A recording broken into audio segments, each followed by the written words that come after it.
Good morning बच्चों। सो जैसे जैसे हम लोग क्लासेस में आगे बढ़ रहे हैं तो उसी क्लासेस की कॉन्टिन्यूटी में हम लोग फंजाई का क्लासिफिकेशन और उनके क्लासेस के बारे में बात कर रहे थे। आपको याद होगा हम लोगों ने फंजाई की 4 क्लासेस पढ़ी थी और चारों क्लासेस के नाम थे phycomycetes, ascomycetes, basidiomycetes, Deuteromycetes. So basically मैं वही सारी चीज़ें दोबारा से उनको आगे बढ़ाने आया हूँ। So these were the classes. एक तो थी फाइकोमाइसिटीज, दूसरी क्लास थी एस्कोमाइसिटीज,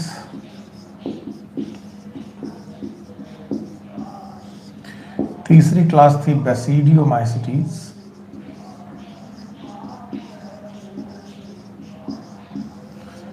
और चौथी क्लास थी ड्यूट्रोमाइसिटीज।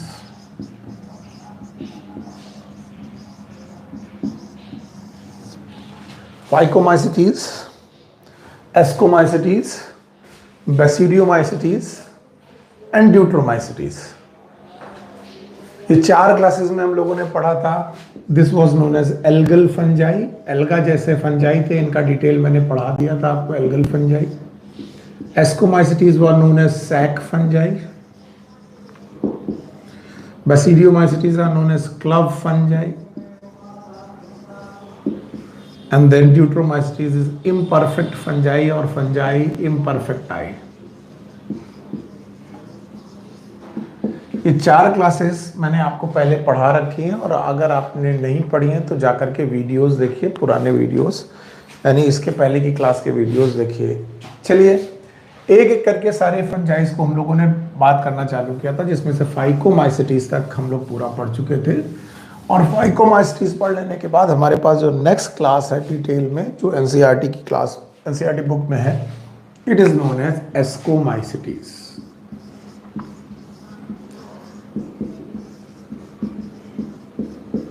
सो हमारी अगली क्लास है एस्कोमाइसिटीज, जिसे हमें डिटेल में पढ़ना है। अब मैं ये बता दूं, जो लोग आज हमें ज्वाइन कर रहे हैं या इसके पहले कभी इस चैप्टर को नहीं पढ़े, उनके लिए मुश्किल हो सकती है।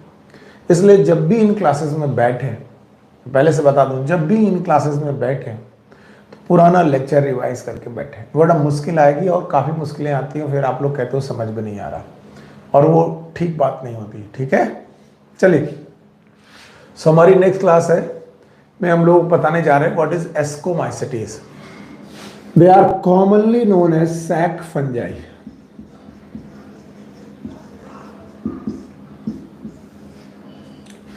याद रखना, इन्हें सैक फंजाई का नाम देते हैं। Why they are known as sac fungi? Just because they have sac like fruiting body.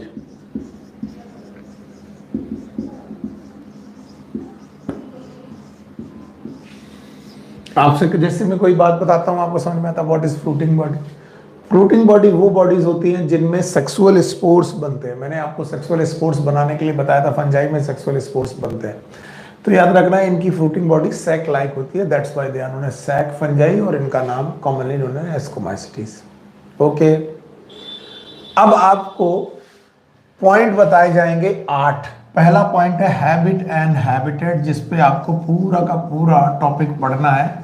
8 point वो मैं आपके सामने रख रहा हूं। पहले आपको पता लगाना है कि एस्कोमाइसिटीज के मेंबर रहते कहाँ हैं, कैसे रहते हैं।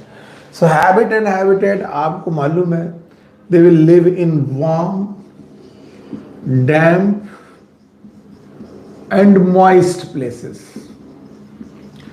ऐसी जगह होनी चाहिए जो थोड़ी गर्म हो, मॉइस्चरस हो, उमस जैसी भरी चीज हो, और डैम्प हो, रोशनी कम पहुंच रही हो, ऐसी जगह पर रहते हैं।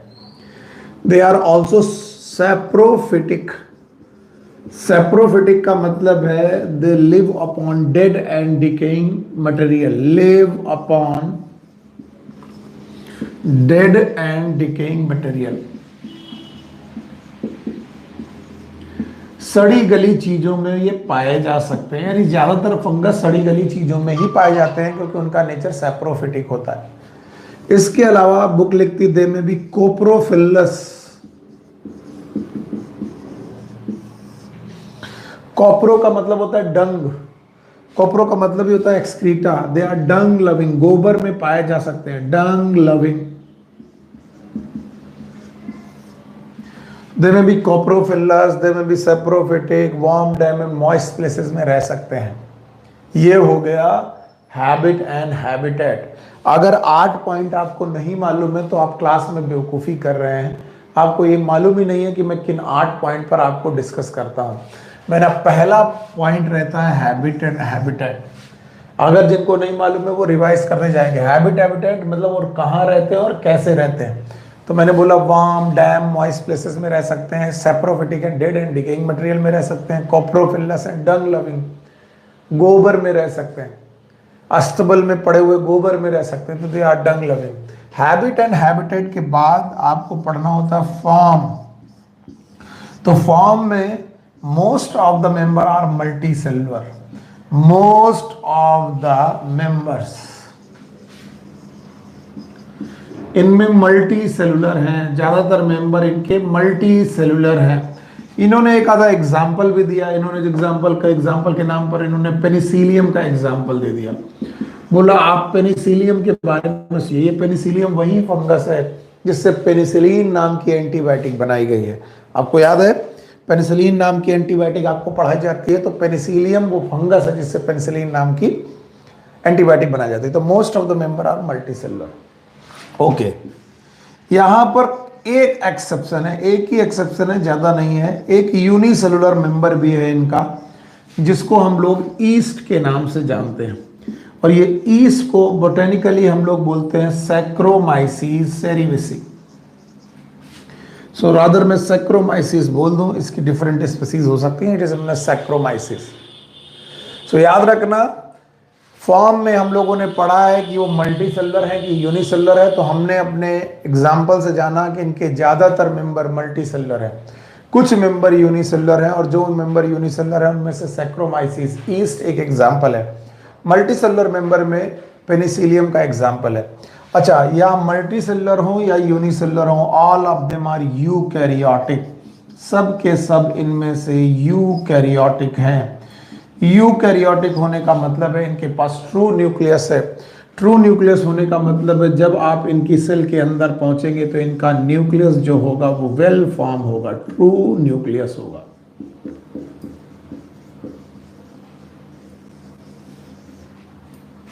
अगर न्यूक्लियस के चारों तरफ न्यूक्लियर मेम्ब्रेन होती हैं, ऐसे न्यूक्लियस को हम लोग ट्रू न्यूक्लियस बोलते हैं। तो जैसे पहला पॉइंट हो गया हैबिट एंड हैबिटेट और दूसरा पॉइंट हो गया फॉर्म। तो हम लोगों ने हैबिट एंड हैबिटेट के बाद फॉर्म पढ़ लिया। अब फॉर्म के बाद हम क्या पढ़ेंगे वो हमें मालूम होना चाहिए। फॉर्म के बाद हम लोग पढ़ते हैं मॉर्फोलॉजी। तो हम लोग मॉर्फोलॉजी भी देखते हैं, पहले इतना पॉइंट देखते हैं। एस्कोमाइसिटीज के habit and habitat warm, dam, moist places हो सकते हैं। सेप्रोफिटिक हो सकते हैं जो डेड एंड डिकेइंग मटेरियल में रहेंगे। कोप्रोफिलस हो सकते हैं जो डंग लविंग हो सकते हैं, गोबर में रह सकते हैं। इसके अलावा आपको मालूम है कि इनके फॉर्म में most of the member are multi cellular, ज्यादातर मेंबर बहुकोशिकीय हैं। पेनिसिलियम एक एग्जाम्पल है। सम मेंबर आर यूनिसेलुलर, कुछ एक कोशिकीय भी हैं, जैसे कि ईस्ट है एग्जाम्पल, सैक्रोमाइसिस है। मल्टी सेलुलर हो कि यूनिसेलुलर हो, बहुकोशिकीय बहुत सारी सेल वाला हो कि एक सेल वाला हो, चाहे बहुकोशिकीय हो, मल्टी सेलुलर हो, चाहे यूनिसेलुलर हो, ये यूकैरियोटिक होते हैं। इनमें ट्रू न्यूक्लियस पाया जाता है। और अगर ट्रू न्यूक्लियस पाया जाता है तो हम कह सकते हैं कि ट्रू न्यूक्लियस वाले लोग यूकैरियोटिक लोग हैं। तो habit and habitat and form हो गया। इसके बाद आती है मॉर्फोलॉजी। अगर आपको मॉर्फोलॉजी के बारे में बात की जाए वो कैसी होती है, तो जो मॉर्फोलॉजी हम बात कर रहे हैं वो मल्टी सेलुलर फंजाई की बात कर रहे हैं। मल्टी सेलुलर, क्योंकि यूनिसेलुलर फंजाई तो एक कोशिकी था, ईस्ट था, एक कोशिका था, तो उसकी मॉर्फोलॉजी क्या होगी, एक सेल होगी। लेकिन यहाँ मल्टी सेलुलर ऑर्गेनिज्म के बारे में जब हम बात करेंगे, सो इनकी बॉडी में जो हाइफा होंगे और माइसीलियम होगी, मैंने बोला था network of the hypha, it is known as mycelium. याद रखने वाली बात है, इनमें ब्रांच और सेप्टेट हाइफा होंगे। अगर आप भूले नहीं हैं तो ब्रांच और सेप्टेट हाइफा का मतलब है हर एक सेल जो होगी वो अलग अलग सेप्टा के साथ अलग अलग न्यूक्लियस रखेगी। तो हम लोग कह सकते हैं कि they have branched, septate, hypha and mycelium.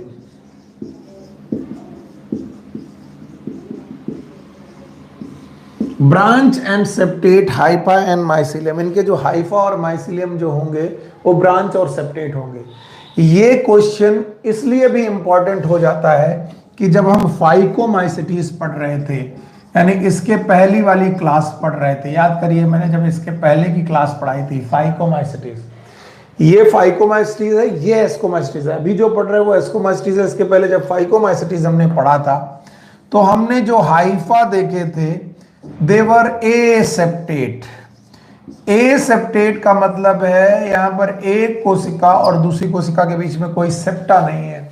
यहां पर एक न्यूक्लियस दूसरे न्यूक्लियस के बीच में सेप्टा है, यहां पर एक न्यूक्लियस और दूसरे न्यूक्लियस के बीच में सेप्टा नहीं है। तो ये एसेप्टेट हुआ करते थे, मल्टी न्यूक्लिएट हुआ करते थे, मल्टी न्यूक्लिएटेड।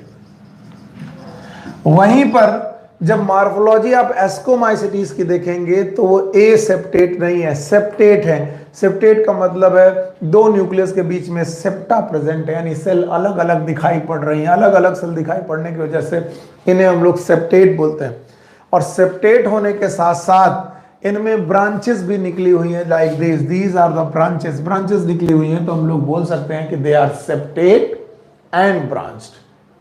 कोई भी कंफ्यूजन नहीं होना चाहिए, क्योंकि किसी भी मेंबर को मैं जब मैच कराऊं तो आपको आना चाहिए। जैसे मैं फाइकोमाइसिटीज के बारे में बोलूं, वो हैबिट एंड हैबिटेट कहाँ था, तो आप बोलोगे वो एल्गी की तरह हैबिट एंड हैबिटेट रखते थे, वो वाटर में रहा करते थे। अब अगर कोई बोले एस्कोमाइसिटीज कहाँ रहते हैं, तो आप बोल सकते हो दे में बी डंग लविंग, दे में बी सेप्रोफिटिक, दे में बी वार्म ह्यूमिड प्लेसेस, यहाँ पर रह सकते हैं। तो दोनों का आपने हैबिट एंड हैबिटेट कंपेयर कर लिया, दोनों का फॉर्म कंपेयर कर लिया। आप फाइकोमाइसिटीज में देख रहे थे ऑलमोस्ट ऑल मेंबर देवर मल्टी सेलुलर। यहां पर मल्टी सेलुलर होने के साथ साथ यूनिसेलुलर मेंबर भी था, दैट वाज नोन एज, आपको याद होगा इसका नाम था ईस्ट। खैर, अब हम लोग मॉर्फोलॉजी बात कर रहे हैं। उनकी मॉर्फोलॉजी मल्टी न्यूक्लिएटेड एसेप्टेट थी, पर जो इनकी मॉर्फोलॉजी है ये ब्रांच और सेप्टेट मेंबर है, याद रखना पड़ेगा। तो ये तीसरा पॉइंट था जिसमें हमने मॉर्फोलॉजी डिस्कस कर ली। एनाटॉमी हमारे कोर्स में है नहीं, हम डिस्कस नहीं करेंगे। तो अभी हम लोग पढ़ेंगे मोड ऑफ न्यूट्रिशन। तो पहली बात तो चौथा पॉइंट होता है जो लोग आज डिस्कस कर रहे हैं, एनाटॉमी हम यहां पर डिस्कस करने नहीं जा रहे हैं, उनको बाद में देखेंगे। अगला है मोड ऑफ न्यूट्रिशन। अगर आप मोड ऑफ न्यूट्रिशन जानने की कोशिश करेंगे तो आपको याद रखना पड़ेगा most of the member are saprophytic. ज्यादातर मेंबर सेप्रोफिटिक हैं। अगर सेप्रोफिटिक हैं तो वो बेटा सड़ी गली चीजें खाते हैं। सो आप बोल सकते हैं feed upon decomposing, dead and decomposed part, सड़ी गली चीजों पर फीड करते हैं। सम मेंबर आर पैरासाइट,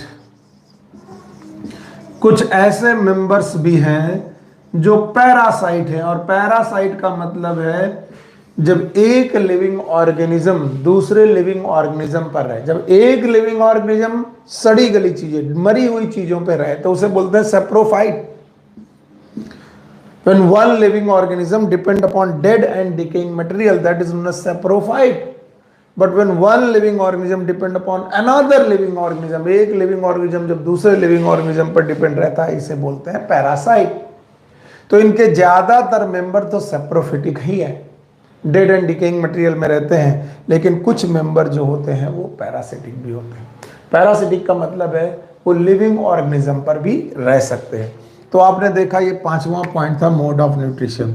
अगर आप लोग मुझे वो दोहरा दें कि वो कौन से 5 पॉइंट थे तो काम बन जाएगा। पहला पॉइंट था हैबिट एंड हैबिटेट, दूसरा पॉइंट था फॉर्म, तीसरा पॉइंट था मॉर्फोलॉजी, चौथा एनाटॉमी हमारे कोर्स में थी नहीं, पांचवा मोड ऑफ न्यूट्रिशन। तो आपके सामने मोड ऑफ न्यूट्रिशन सामने रखा हुआ है, आप इसे समझ लें, फिर मैं आगे बढ़ता हूँ।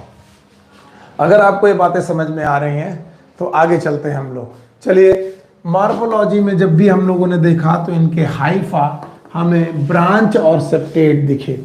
माइसीलियम और हाइफा ब्रांच और सेप्टेट रखना ये हायर फंजाई का काम है। लोअर फंजाई जो कि फाइकोमाइसिटीज हुआ करता था वो एसेप्टेट हाइफा रख रहा था। खैर, इसके बाद एनाटॉमी हमारे कोर्स में है नहीं। मोड ऑफ न्यूट्रिशन में हमने देखा most of the member are saprophytic, feed upon dead and decaying material, इसके अलावा सम मेंबर आर पैरासाइट, कुछ मेंबर ऐसे भी थे जो पैरासाइट मिले और आपने देखे। इसके बाद हमारे पास एग्जाम्पल है मोड ऑफ रिप्रोडक्शन का। मोड ऑफ न्यूट्रिशन के बाद आता है मोड ऑफ रिप्रोडक्शन, और इसे भी समझते चलिए। मैंने डिटेल में मोड ऑफ रिप्रोडक्शन ऑलरेडी पढ़ा के रखा हुआ है। अगर कभी कोई तुमसे पूछे मोड ऑफ रिप्रोडक्शन कितने प्रकार का कोई फंजाई रख सकता है, तो आपको खुद बताना चाहिए कि वो मोड ऑफ रिप्रोडक्शन कितने प्रकार का हो सकता है। अगर आप मोड ऑफ रिप्रोडक्शन कितने प्रकार का होता है ये बताएंगे, I will feel happy. Mode of reproduction में आपने देखा था 3 प्रकार का रिप्रोडक्शन था। One is known as vegetative reproduction, vegetative reproduction, very good. दूसरा टाइप का रिप्रोडक्शन था एसेक्सुअल रिप्रोडक्शन,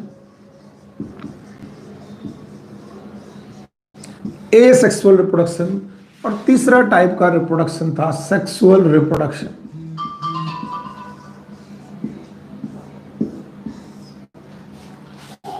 से देखें, vegetative reproduction, asexual reproduction and sexual reproduction. Phycomycetes में भी यही तीनों प्रकार के रिप्रोडक्शन पाए जाते थे। फाइकोमाइसिटीज वो जो ग्रुप हमने पहले पढ़ा।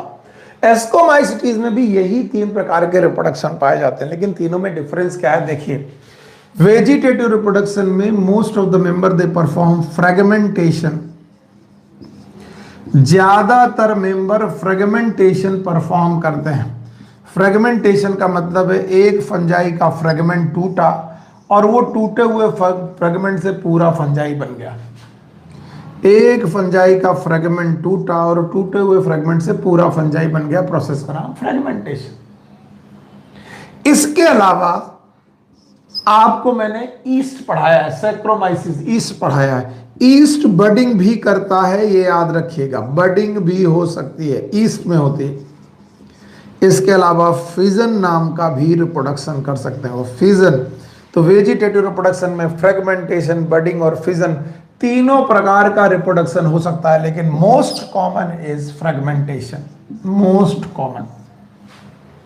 यानी ज्यादातर मेंबर फ्रेगमेंटेशन नाम का वेजिटेटिव रिप्रोडक्शन करते हैं, ये आपको मालूम होना चाहिए ना। एसेक्सुअल रिप्रोडक्शन में zoospores and aplanospores are rare.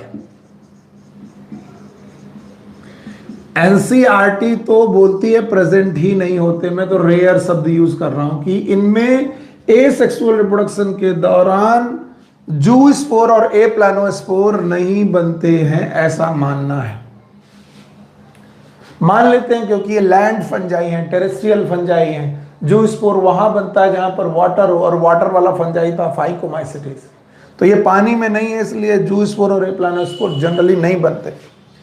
तो फिर कैसे बनते हैं, क्या बनते हैं? इनकी हाइफा में, मैंने बताया था, इनके हाइफा में एक्सोजिनस एक स्ट्रक्चर बनता है, and this structure is known as conidiophore. इस शब्द को भूलिएगा मत, कोनिडियोफोर्स। पहली बात तो यह है फंगल हाइफा।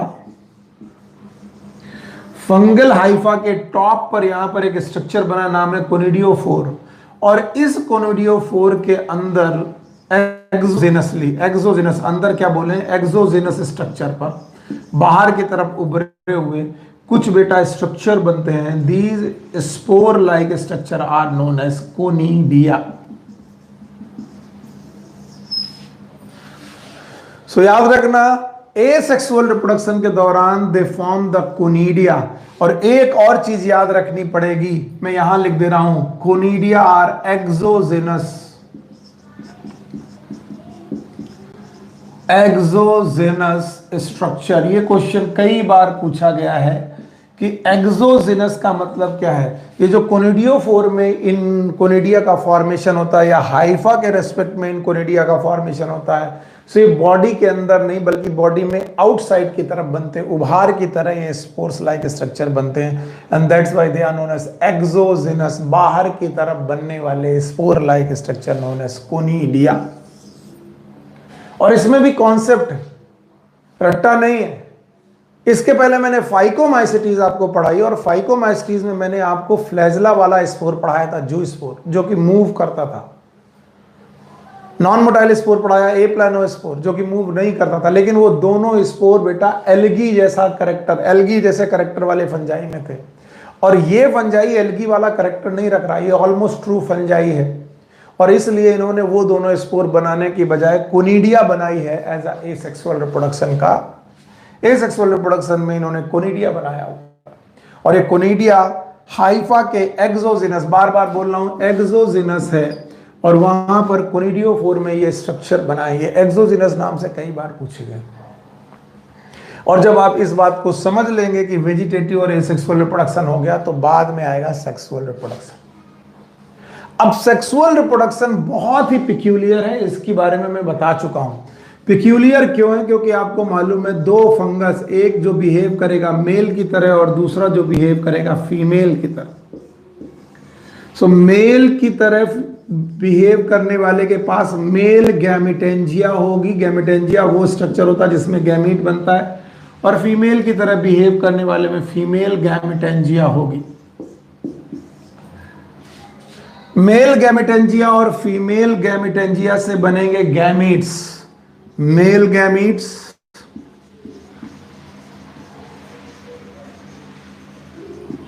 और इधर बनेंगे फीमेल गैमीट्स। और अगर आपको याद है कि इन मेल गैमीट और फीमेल गैमीट में पहला स्टेप होगा प्लाज्मोगैमी, याद करिए प्लाज्मोगैमी,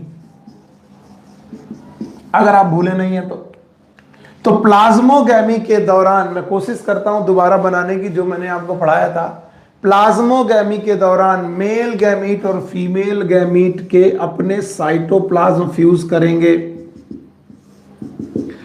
साइटोप्लाज्म फ्यूज कर गए, साइटोप्लाज्म फ्यूज हो गए, प्लाज्मोगैमी हो गई। प्लाज्मोगैमी के बाद यहां डाइकैरियन नाम का स्ट्रक्चर पैदा होगा, डाइकैरियन, क्योंकि दोनों न्यूक्लियस अभी फ्यूज नहीं हुए हैं, मैं ये डिटेल में पढ़ा चुका हूं पहले भी ना। प्लाज्मोगैमी के बाद इनमें बहुत बाद कैरियोगैमी होने की कोशिश करेगी, और जब कैरियोगैमी हो रही होगी तब तक इनमें फ्रूटिंग बॉडी बन चुकी होंगी, फ्रूटिंग बॉडी बन चुकी होंगी। सो प्लाज्मोगैमी और कैरियोगैमी के बाद इनके पास फ्रूटिंग बॉडी बन चुकी हैं। नो डाउट इसके अंदर जाइगोट है, पर जाइगोट के साथ साथ इनके पास फ्रूटिंग बॉडी बन चुकी हैं।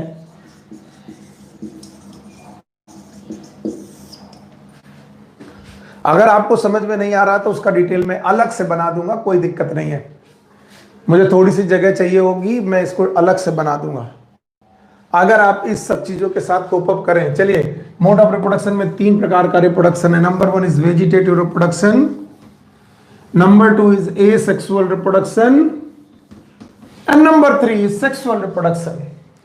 वेजिटेटिव एसेक्सुअल रिप्रोडक्शन मैंने पढ़ा दी है, सेक्सुअल रिप्रोडक्शन पढ़ा रहा हूं।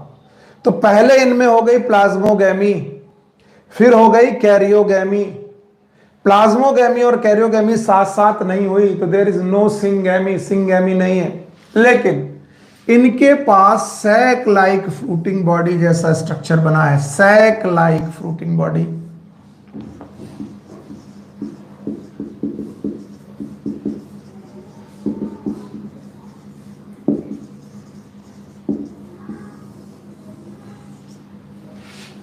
और इस सैक लाइक फ्रूटिंग बॉडी का नाम होगा एस्कोकार्प। कार्प का मतलब ही है बेटा फ्रूटिंग बॉडी, और इसी एस्कोकार्प के अंदर वो स्ट्रक्चर पड़ा हुआ है जिसका नाम है जाइगोट।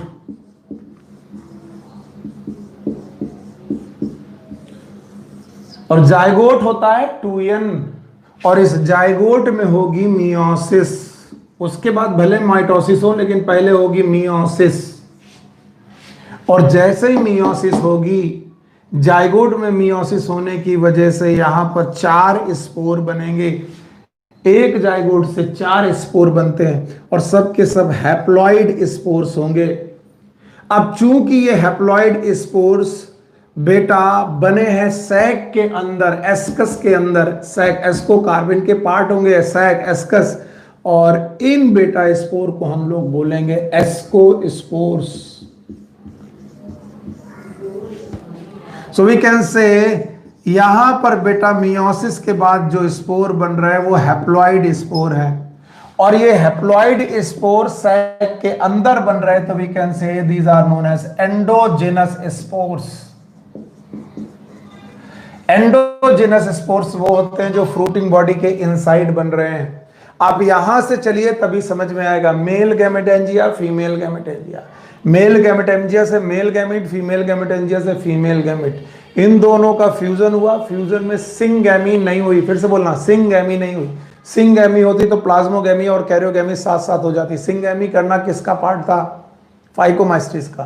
तो यहां प्लाज्मोगैमी पहले हो गई, डाइकैरियन स्टेज आई, इसके बाद फ्रूटिंग बॉडी बनी, कैरियोगैमी हुई। उस फ्रूटिंग बॉडी के अंदर जाइगोट में पड़ा हुआ, उस फ्रूटिंग बॉडी का नाम है एस्कोकार्प, और उस एस्कोकार्प के अंदर हुआ मियोसिस, और मियोसिस होने की वजह से बने एस्कोस्पोर्स। ये जो एस्कोस्पोर्स बने हैं, दीज आर एंडोस्पोर्स। आपको फंगस में दोनों प्रकार के स्पोर मिलते हैं, एसेक्सुअल स्पोर और सेक्सुअल स्पोर। जैसे कोनिडिया क्या है? It is asexual type of spore.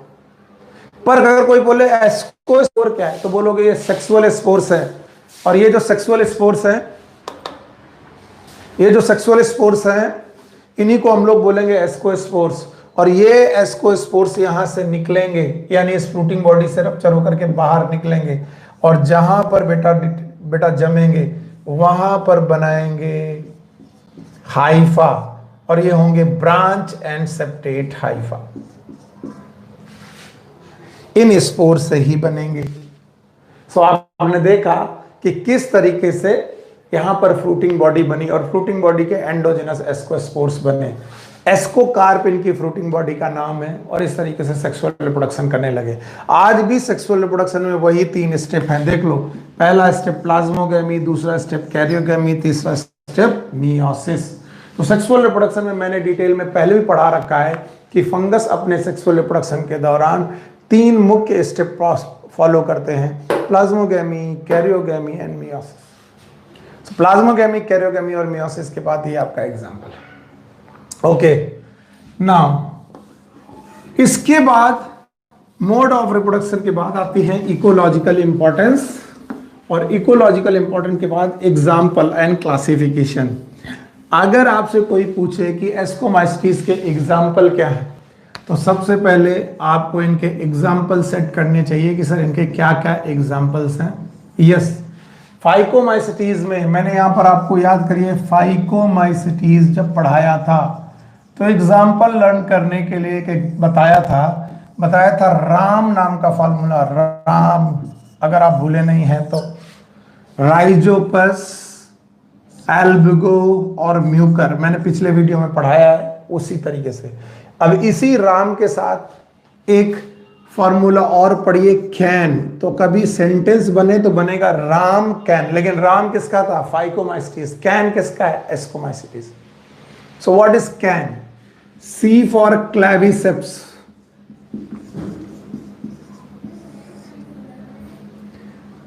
A for aspergillus,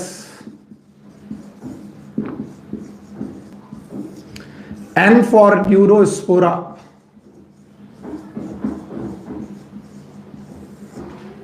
और इनकी अपनी अपनी इनकी इकोलॉजिकल इंपॉर्टेंस है, ठीक है। जिनमें से न्यूरोस्पोरा जेनेटिकल स्टडीज के लिए बहुत यूज होता है, जेनेटिकल स्टडीज के लिए। लिंकेज और क्रॉसिंग ओवर पढ़ने के लिए न्यूरोस्पोरा का बड़ा यूज है। लिंकेज एंड क्रॉसिंग ओवर जब आप पढ़ेंगे तो न्यूरोस्पोरा का बहुत यूज है, लिंकेज एंड क्रॉसिंग ओवर के। और लिंकेज और क्रॉसिंग ओवर को पढ़ने के लिए मॉर्गन ने ड्रोसोफिला को यूज किया था, आपको याद है Drosophila, and that's why Neurospora is also known as Drosophila of plant kingdom.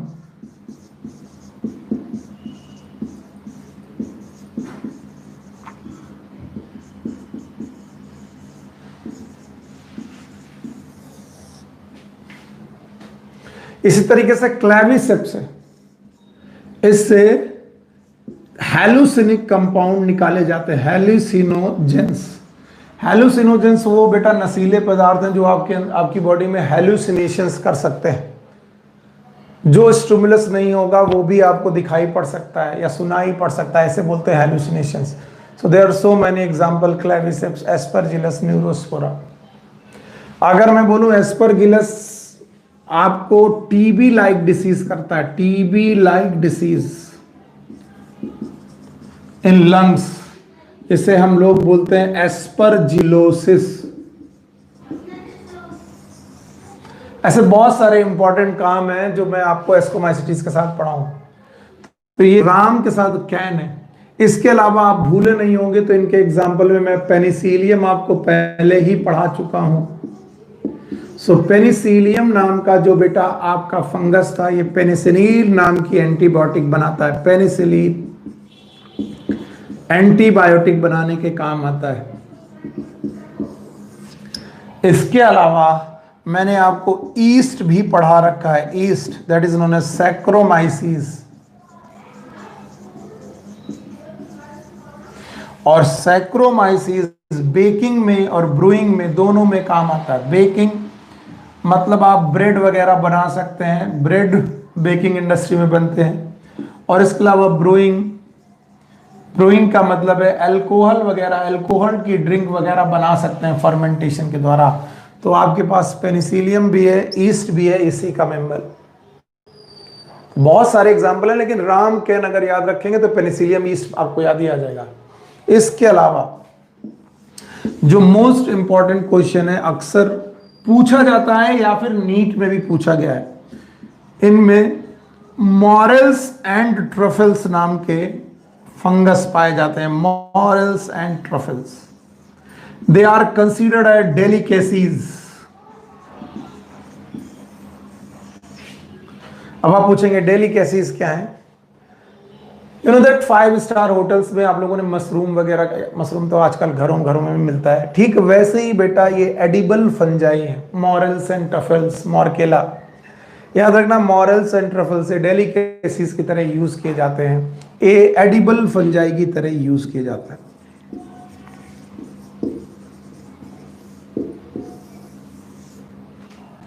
तो ये था टोटल एस्कोमाइसिटीज जो आपको मालूम होना चाहिए, जिसके बारे में आपको ज़्यादातर सारी चीज़ें मैंने जो आपकी एनसीईआरटी में लिखी हैं वो मैंने बता दी।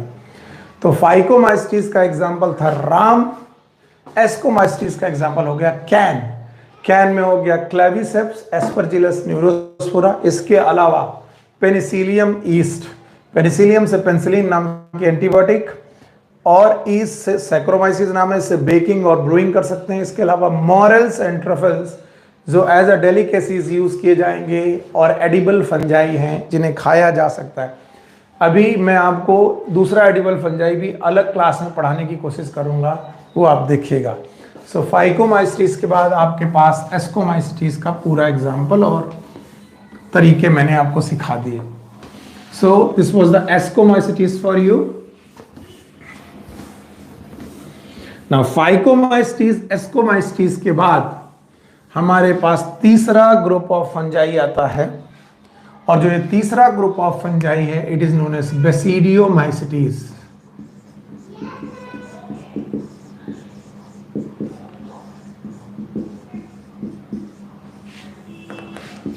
Commonly known as club fungi.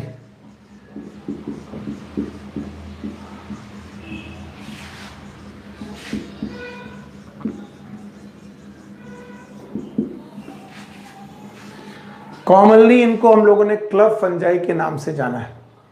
आपको भी जानना चाहिए क्लब फंजाई क्या है, ठीक है। अब वही 8 पॉइंट है। पहला पॉइंट है habit and habitat, moist, cool, dam places.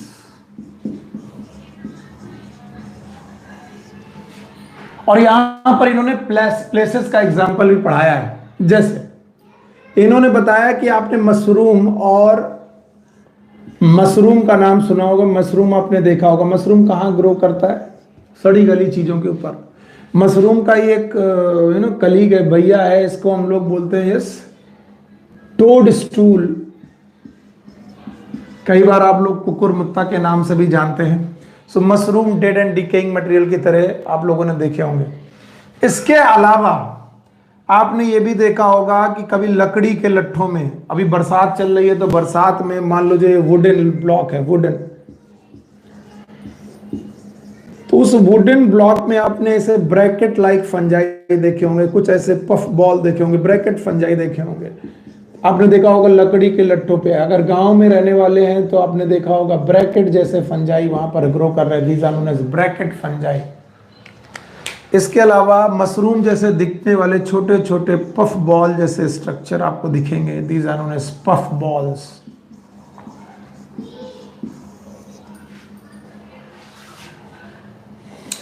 तो हैबिट एंड हैबिटेट में इनके मेंबर आपको दिखाई पड़ जाएंगे। मॉइस्ट कूल डैम प्लेसेस में जैसे मशरूम है, ब्रैकेट फंजाई, ये पफ बॉल्स हैं। इसके अलावा वो कहते हैं रस्ट और स्मट्स, रस्ट और स्मट भी इसी ग्रुप के मेंबर हैं। मैं आप लोग देखेंगे मैंने mushroom, bracket fungi, puff ball से रस्ट और स्मट को अलग कर दिया। क्यों? क्योंकि rust and smut they are parasitic, they are the parasitic fungi. What is parasitic fungi? मान लीजिए आपने कभी पढ़ा हो कि गेहूं की पत्तियों में रस्ट आ गई, रस्ट आ गई मतलब गेहूं की पत्तियां एकदम जल के गिरने लगी। तो ये जो रस्ट है ये किसकी द्वारा हो रही थी? पक्सीनिया के द्वारा। आपको मैंने पढ़ाया था black rust of the wheat. तो अब पक्सीनिया एक फंगस है जो व्हीट नाम के पौधे पे रह रहा, व्हीट के नाम के पौधे पर रह रहा। तो एक लिविंग ऑर्गेनिज्म जब दूसरे लिविंग ऑर्गेनिज्म पे रहता है तो इसे बोलते हैं parasite. So we can say there are so many example for habit and habitat. Habit and habitat के लिए इनके पास बहुत सारे एग्जाम्पल हैं और वो आपने देख लिए। और जब आपने हैबिट एंड हैबिटेट के एग्जाम्पल देखे तो देखा basidiomycetes commonly known as club fungi, moist cool and damp places में रहते हैं।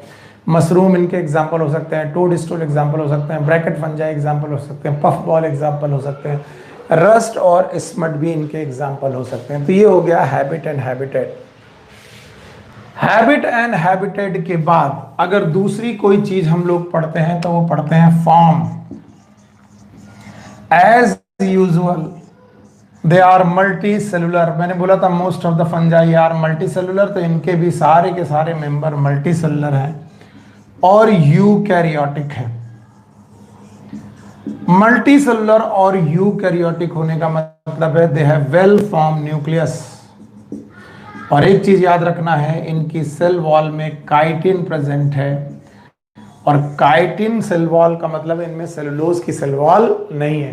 तो हैबिट एंड हैबिटेट और फॉर्म के बाद तीसरी जो सबसे इंपॉर्टेंट बात आपको पढ़नी है वो है मॉर्फोलॉजी। चलिए बेसिडियोमाइस्टीज में जितना हम लोगों ने पढ़ा उसको पहले याद करते हैं। Commonly known as club fungi, moist cool और डैम प्लेसेस में रहते हैं। मशरूम एग्जाम्पल हो सकते हैं, टोड स्टूल एग्जाम्पल हो सकते हैं, पफ बॉल एग्जाम्पल हो सकते हैं, ब्रैकेट फंजाई एग्जाम्पल हो सकते हैं, रस्ट और स्मट भी इनके एग्जाम्पल हो सकते हैं। अब आपके सामने पक्सीनिया इनका एक एग्जाम्पल है जो ब्लैक रस्ट ऑफ व्हीट करता है, जो मैंने पढ़ाया। फॉर्म पढ़ाते वक्त आपने पढ़ा ये मल्टी सेलुलर और यूकैरियोटिक हो सकते हैं, they are multi cellular and eukaryotic. Chitinous cell wall हो सकती है। तो देखो हैबिट एंड हैबिटेट और फॉर्म आपके सामने हो गया। जब हैबिट एंड हैबिटेट फॉर्म आपने पढ़ लिया तो तीसरा पॉइंट होता है मॉर्फोलॉजी। और जब मैं मॉर्फोलॉजी पढ़ाने आऊंगा आप कैरीड अवे हो जाओगे, आप भूल जाओगे कि आपने पहले क्या पढ़ा था। और अच्छा स्टूडेंट वो है जो चीजों को रिलेट कर सके, जो ये जान सके उसने पहले क्या पढ़ा था। चलिए मैं यहां पर लिख रहा हूं फाइकोमाइसिटीज, आप याद करिए फाइकोमाइसिटीज, और यहां लिख रहा हूं एस्कोमाइसिटीज। अगर आप फाइकोमाइसिटीज और एस्कोमाइसिटीज की मॉर्फोलॉजी पढ़ें तो मैं बेसिडियो की पढ़ा दूंगा। आपको याद है फाइकोमाइसिटीज की मॉर्फोलॉजी में जो हमने हाइफा देखे थे वो कैसे थे? दे वर एसेप्टेट। इन्हीं को हम लोगों ने कहा था मल्टी न्यूक्लिएटेड। फिर आपने एस्कोमाइसिटीज में जो हाइफा देखे थे तो वो कैसे देखे थे? दे वर सेप्टेट। और आपने देखा था इन सेप्टेट में ब्रांचेस भी थी। तो ये था फाइकोमाइसिटीज, ये था एस्कोमाइसिटीज। अब आ रहा बेसिडियोमाइसिटीज। मैं आपको बता चलूं कि फाइकोमाइसिटीज के अलावा all other they are same in morphology. All other में कौन? एस्को, बेसिडियो एंड ड्यूट्रो, सब के सब मॉर्फोलॉजी में सेम है। तो कोई मुझसे पूछे कि बेसिडियोमाइसिटीज के हाइफा कैसे होंगे, तो मैं लिखूंगा they will have branched and septate hypha and mycelium. इनके पास ब्रांच और सेप्टेट हाइफा और माइसीलियम होंगे। और जब मैं बोलूंगा कि इनके बारे में पढ़ने की कोशिश करो तो आपको समझ में आ जाएगा कि बस हर न्यूक्लियस दूसरे न्यूक्लियस से सेप्टा के द्वारा अलग होगा और साथ में उनके पास ब्रांचेस भी होंगी लाइक दिस। उनके पास ब्रांचेस होंगी लाइक दिस। तो आप कह सकते हो कि जैसा एस्कोमाइसिटीज का बेटा हाइफा हुआ करता था वैसा ही हाइफा और माइसीलियम हमारे बेसिडियोमाइसिटीज के पास है। लेकिन जब आप मशरूम देखेंगे तो आप ऐसी चीजें देख नहीं पाते, आपको लगता है ये सब कहां पर दिखता ही नहीं। तब मैं कहूंगा ये ब्रांच और सेप्टेट माइसीलियम आगे बेटा थैलस लाइक बॉडी बनाते हैं, थैलस लाइक बॉडी। और मैंने बहुत पहले पढ़ा दिया था थैलस लाइक बॉडी एक ऐसी बॉडी होती है जिसमें ना तो रूट होंगी, नो रूट, ना तो स्टेम होंगे, नो स्टेम, और ना तो लीफ होगी, नो लीफ। तो ये प्लांट लाइक बॉडी तो होगी, प्लांट जैसी तो दिखने वाली बॉडी होगी, पर ना तो उसमें रूट होंगे, ना तो उसमें स्टेम होंगे, ना तो उनमें लीफ जैसा कोई स्ट्रक्चर होगा। और इस तरीके से आपके सामने मॉर्फोलॉजी क्लियर हो गई, आसान हो गई। अब अगर कोई मॉर्फोलॉजी तीसरे पॉइंट के बाद बोले एनाटॉमी पढ़ा दीजिए सर, तो मैं शुरुआत से बता रहा हूं एनाटॉमी फंगस की पढ़ने लायक नहीं है या एनसीईआरटी में दी नहीं गई है। तो हम लोग जो चीज एनसीईआरटी में नहीं दी गई है उसको अवॉइड करते हैं। और एनाटॉमी ऐसे वहां पर कोई डिटेल में है भी नहीं कि सर बहुत अच्छी क्या चीज है जो एनाटॉमी पढ़ा दी जाए। ओके, सो इस तरीके से हम लोगों ने 4 पॉइंट अपने खत्म कर लिए। पहला हैबिट एंड हैबिटेट, दूसरा फॉर्म, तीसरी मॉर्फोलॉजी और चौथी एनाटॉमी। आगे चलते हैं। अगर आपने ये पढ़ लिया है तो आइए अब हम लोग बेसिडियोमाइसिटीज का मोड ऑफ न्यूट्रिशन पढ़ते हैं। सो ऊपर हम लोग हेडिंग वही डाल दें, it is known as basidiomycetes.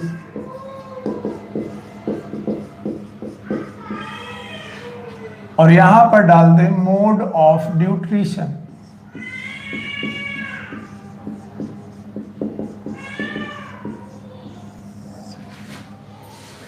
याद लिख लीजिए, most of the member are saprophyte,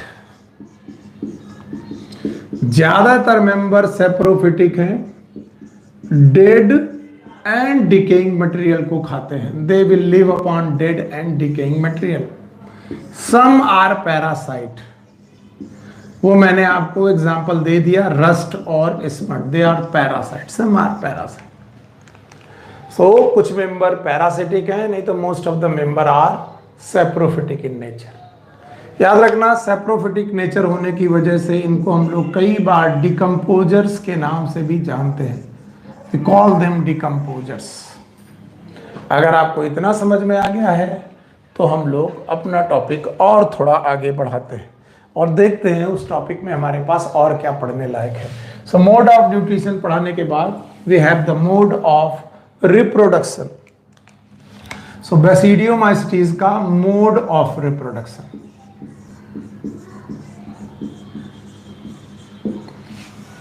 mode of reproduction पढ़ते हैं।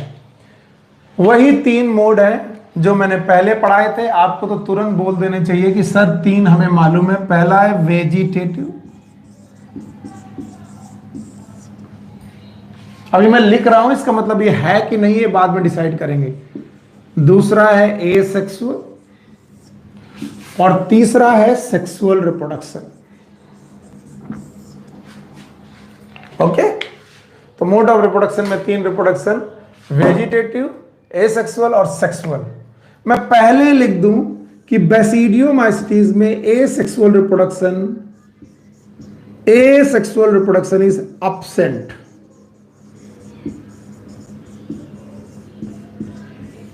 ये absent होता है। अब आपको कुछ ऐसा सुना सुना लग रहा होगा कि सर ने तो ड्यूट्रोमाइसिटीज में एब्सेंट बताया था। हाँ, ड्यूट्रोमाइसिटीज में सेक्सुअल रिप्रोडक्शन एब्सेंट है, बहुत कंफ्यूजन करते हैं बच्चे। पर बेसिडियोमाइसिटीज में एसेक्सुअल रिप्रोडक्शन एब्सेंट है, ये आपको बहुत तेजी से बहुत बढ़िया से लिखना है। और वेजिटेटिव रिप्रोडक्शन में ये लोग फ्रेगमेंटेशन करते हैं, मैंने पहले ही पढ़ा दिया था फ्रेगमेंटेशन क्या है, वो आपको पहले पढ़ाया जा सकता है। बॉडी में फ्रेगमेंटेशन हो, फ्रेगमेंट बने और दूसरी बॉडी बन जाए। सो वेजिटेटिव रिप्रोडक्शन में they perform fragmentation. Asexual reproduction absent है, यानी एसेक्सुअल रिप्रोडक्शन नहीं है। और सेक्सुअल रिप्रोडक्शन तो बहुत ही कॉम्प्लेक्स सेक्सुअल रिप्रोडक्शन है, अजीब तरीके का सेक्सुअल रिप्रोडक्शन है, याद रखना। In sexual reproduction no true gametes, इनमें ट्रू गैमीट्स का फॉर्मेशन नहीं है। They will not have the true gametes, इनके पास ट्रू गैमीट्स नहीं है। फिर सेक्सुअल रिप्रोडक्शन कैसे है? इनकी बॉडी की सोमैटिक सेल, सोमैटिक सेल्स या इन्हीं को हम लोग बोलते हैं वेजिटेटिव सेल्स। सोमैटिक सेल्स और वेजिटेटिव सेल, जो बेटी बॉडी की वेजिटेटिव सेल्स है, ये वेजिटेटिव सेल उन्हीं 3 स्टेप में जाती हैं। यानी कि एक वेजिटेटिव सेल मेल की तरह बिहेव करेगी, दूसरी वेजिटेटिव सेल फीमेल की तरह बिहेव करेगी। No true gamete but the somatic cell and vegetative cell fuse करने जा रहे हैं। और फ्यूज करते वक्त पहला जो फ्यूजन होगा आपको मालूम है, उस फ्यूजन के दौरान होगी प्लाज्मोगैमी।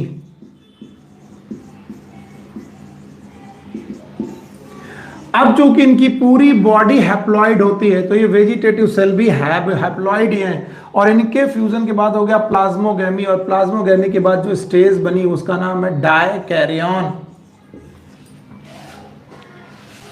एंड नाउ आगे एसेक्सुअल रिप्रोडक्शन नहीं होता है, ये याद रखिएगा। आगे का मैं जो चीजें बता रहा हूं, आगे आप देखिए। अब इस डायकैरियन नाम के स्ट्रक्चर में, let's suppose this is a dikaryon, इसके चारों तरफ एक क्लोज्ड बॉडी बनेगी, क्लोज्ड बॉडी बनेगी, सैक लाइक नहीं, क्लोज्ड फ्रूटिंग बॉडी। और अगर ये क्लोज्ड फ्रूटिंग बॉडी बनेगी, ये क्लब लाइक फ्रूटिंग बॉडी बनेगी, इसके अंदर होगी कैरियोगैमी।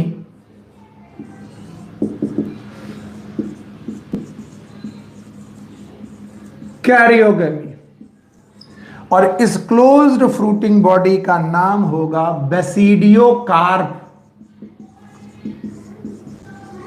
नाम याद रखिएगा, बेसिडियोकार्प। वहां था एस्कोकार्प। और इस बेटा बेसिडियोकार्प के अंदर प्रेजेंट है जाइगोट लाइक स्ट्रक्चर। हम उसे जाइगोट ही बोल सकते हैं, वैसे ट्रू गैमीट नहीं थे तो हम लोग जाइगोट बोलने में डरते हैं, लेकिन जाइगोट जैसा स्ट्रक्चर बोल सकते हैं, that is known as tune. और इस जाइगोट में होगी मियोसिस।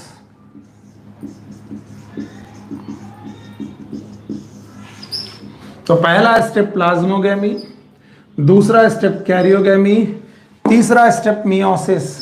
और इस मियोसिस की वजह से जो आपकी फ्रूटिंग बॉडी थी उसमें एक्सोजेनस स्पोर बनेंगे। ऑल्दो मैं ज्यादा बनाने की कोशिश कर रहा हूं, ज्यादा दिख रहा है लेकिन ज्यादा समझिएगा मत। एक्सोजेनस स्पोर बनेंगे, एक्सोजेनस सेक्सुअल स्पोर। आप अगर भूले नहीं हैं तो मैंने आपको एक एक्सोजेनस स्पोर पढ़ाया था, that was the asexual spore known as conidia. वो कोनिडिया था, लेकिन यहां पर जो एक्सोजेनस स्पोर बन रहा है वो फ्रूटिंग बॉडी के अंदर बन रहा। और चूंकि फ्रूटिंग बॉडी का नाम बेसिडियोकार्प है, ऐसे स्पोर को यहां नाम दिया गया है बेसिडियोस्पोर्स। चलिए मुझे बताइए, एस्कोमाइसिटीज का स्पोर क्या था? एस्कोस्पोर। और बेसिडियोमाइसिटीज के स्पोर का नाम क्या है? बेसिडियोस्पोर। तो दोनों में डिफरेंस क्या है? पहले दोनों की सिमिलरिटी, दोनों फ्रूटिंग बॉडी में बनते हैं, एक सैक लाइक फ्रूटिंग बॉडी में, एक बेटा क्लोज फ्रूटिंग बॉडी में। लेकिन एक बनता है endogenous, ascospore were the endogenous, पर ये वाला स्पोर बनता है एक्सोजिनस। इसी तरीके से मिलता जुलता एक एसेक्सुअल स्पोर लाइक स्ट्रक्चर बना था, दैट वाज इन कोनिडिया, वो भी एक्सोजिनस था, लेकिन ये सेक्सुअल स्पोर है, इसका नाम है बेसिडियोस्पोर्स। और इस तरीके से आपने बेटा आपने पढ़ लिया कैसे इनके रिप्रोडक्शन रिप्रोडक्शन होते हैं। तो आपने देखा 3 तरीके के रिप्रोडक्शन, और तीनों रिप्रोडक्शन आपको मालूम है। पहला रिप्रोडक्शन वेजिटेटिव, जिसमें फ्रेगमेंटेशन आपको मालूम होना चाहिए। दूसरा तरीके का रिप्रोडक्शन जो आपको पढ़ना था, that was yes asexual. Yes, basidiomycetes में एसेक्सुअल रिप्रोडक्शन नहीं होता है। और तीसरे तरीके का रिप्रोडक्शन है सेक्सुअल, और सेक्सुअल रिप्रोडक्शन में ट्रू गैमीट ना बन के बेटा सोमैटिक सेल या वेजिटेटिव सेल आपस में फ्यूज करती हैं, और उन्हीं 3 स्टेप के द्वारा फ्यूज करती हैं। कौन कौन? पहला है प्लाज्मोगैमी, दूसरा है कैरियोगैमी, तीसरा है मियोसिस। यानी डाइकैरियन स्टेज इनके भी लाइफ में आता है। तो कोई पूछे डाइकैरियन स्टेज किन 2 फंगस ग्रुप के लाइफ में आता है? एक एस्कोमाइसिटीज, दूसरा basidiomycetes. And now last but not the least, it is examples. तो मैं आपसे कहूंगा एग्जाम्पल्स लिखने के पहले फाइकोमाइसिटीज याद करो। फाइकोमाइसिटीज का एग्जाम्पल मैंने पढ़ाया था राम। फिर याद करो एस्कोमाइसिटीज का एग्जाम्पल मैंने पढ़ाया था कैन। तो एक हो गया राम, कैन। आज मैं बेटा बेसिडियोमाइसिटीज के एग्जाम्पल पढ़ा रहा हूं पॉज, PAUS। पूरा पॉज की तरह आपको नहीं लगेगा, लेकिन इसको आपको पॉज ही पढ़ना। Ram, can, pause. पॉज मतलब रोक देना, कुछ ऐसा होता है। तो P is Puccinia, it is rust on wheat. Wheat, गेहूं में रस्ट की तरह बेटा होता है, जो मैंने आपको पढ़ाया था, rust on wheat. A is Agaricus, इसी को हम लोग मशरूम्स के नाम से जानते हैं। Some of the mushroom are edible, not all the mushroom are edible। सारे मशरूम खाने लायक नहीं होते, कुछ मशरूम खाए जा सकते हैं। US is Ustilago and Ustilago is smut. कई बार बच्चे मुझे रस्ट और स्मट में अंतर पूछते हैं कि सर रस्ट और स्मट समझ में नहीं आया। तो जब कभी किसी वेजिटेटिव पार्ट लाइक पत्तियों में बेटा ब्लैक स्पॉट आ जाए, या राख जैसा आ जाए, ब्लैक स्पॉट लाइक स्ट्रक्चर आ जाए, या नेक्रोसिस हो जाए, तो पत्तियों की इस नेक्रोसिस को हम लोग रस्ट बोलते हैं। पर smut is a necrosis of inflorescence. अगर इनफ्लोरोसेल्स यानी फ्लावर और उससे जुड़े हुए स्ट्रक्चर्स में बेटा आपको नेक्रोसिस दिख जाए, राख जैसा दिखने लगे, तो उसे बोलते हैं हम लोग स्मट। तो एक हो गई रस्ट, दूसरी हो गई स्मट। इस तरीके से हम लोगों ने बेसिडियोमाइसिटीज भी कंप्लीट कर लिया। तो हमारे पास 3 ग्रुप पूरी तरीके से हम लोग पढ़ चुके हैं, Phycomycetes, Ascomycetes and Basidiomycetes. Last is Deuteromycetes and last chapter के कुछ आखिरी part. So we will discuss it by tomorrow और इन नेक्स्ट क्लास। एक और बात है कि आप लोग लाइव क्लासेस में लाइव नहीं आते। आप जितने लोग भी मेंबर हैं उसमें से 10, 11, कभी कभी 8, कभी 9 लोग रहते हैं लाइव क्लासेस में। और मैंने आपको पहले ही बोला था कि लाइव क्लासेस का आपको रिकॉर्डेड वीडियो मिल जाता है, तो आप लोग सकते हो लाइव क्लास करने का कोई मतलब नहीं। अभी आप लोगों ने जूम ऐप की तरह गूगल बेटा ऐप के बारे में भी सुना होगा। अब हम लोग लाइव क्लासेस को लाइव क्लासेस की तरह पढ़ाने जा रहे हैं। और लाइव क्लासेस को अगर हमने लाइव क्लासेस की तरह पढ़ाया, इसका मतलब है उनके रिकॉर्डेड वीडियो आपको मिलने बंद हो जाएंगे। सो हम लोगों ने बहुत 10, 11 क्लासेस कर ली हैं लाइव क्लासेस को लाइव की तरह। अब आने वाली क्लासेस जो होंगी वो लाइव होंगी और उनका रिकॉर्डेड वीडियो नहीं मिलेगा, जिसके बारे में सैटरडे और संडे को के गुप्ता सर आपको एक ऐप से इंट्रोड्यूस कराएंगे, या फिर बेटा गूगल या फिर जूम से इंट्रोड्यूस कराएंगे, जिसमें वो आपको इसके बारे में चर्चा करेंगे। सो वो उसका नोटिफिकेशन आपके नंबर पे भेज दिया जाएगा। Okay, thank you very much, take care, good luck, bye bye.